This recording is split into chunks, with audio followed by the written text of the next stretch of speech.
ท่านเล็กไหลศรีวิไลให้สวรรณเขตเอาใจใส่หลายปัญหาพัฒนาพื้นฐานโครงรางสนับสนุนโดยน้ำดื่มหัวเสือในตอนเช้าวันที่6ธันวาคม2025ที่แผนกโยธาธิการและขนส่งแขวงสวรรณเขตท่านเล็กไหลศรีวิไลรัฐมนตรีกระทรวงโยธาธิการและขนส่งได้โอลมพนักงานโยธาธิการและขนส่งแขวงโดยเน้นให้เอาใจใส่หลายปัญหาสำคัญในการปรับปรุงยกระดับพื้นฐานโครงรางภายในแขวงโอกาสดังกล่าว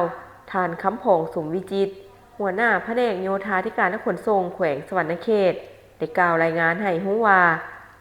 ตารางเส้นทางทั้งหมดในทั่วแขวงสวรรณเขตมี 5,753 กิโลเมตร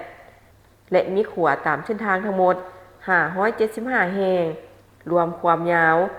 15,930 เมตรซึ่งประกอบมีทั้งหลวงแห่งชาติ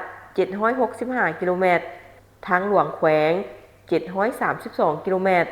ทางหลวงเมือง633 กิโลเมตรทางตัวเมือง345 กิโลเมตรทางชนบท 3,265 กิโลเมตรทางเฉพาะ 9.3 กิโลเมตรเส้นทางปูยางแต่เทศบาลแขวงหาเทศบาลเมือง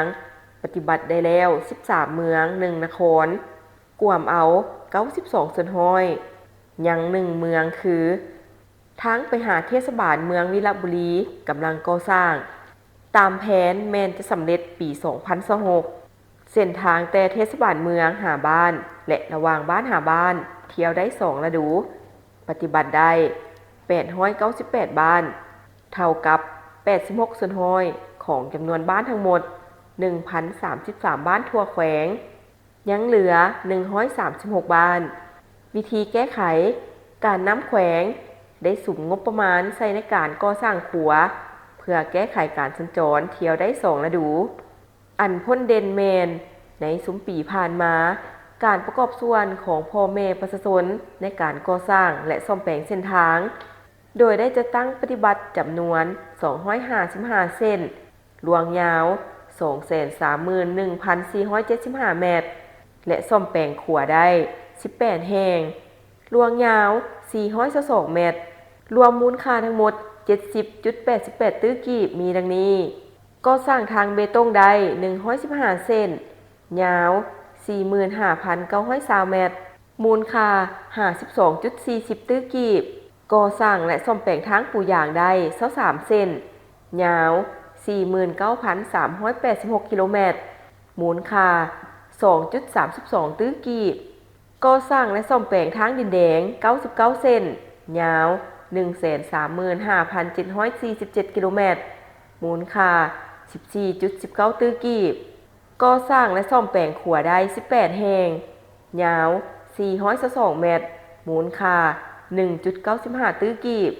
ภายหลังการรับฟังจากหัวหน้าแผนกท่านเล็กไหลศรีวิไลรัฐมนตรีกระทรวงโยธาธิการและขนส่ง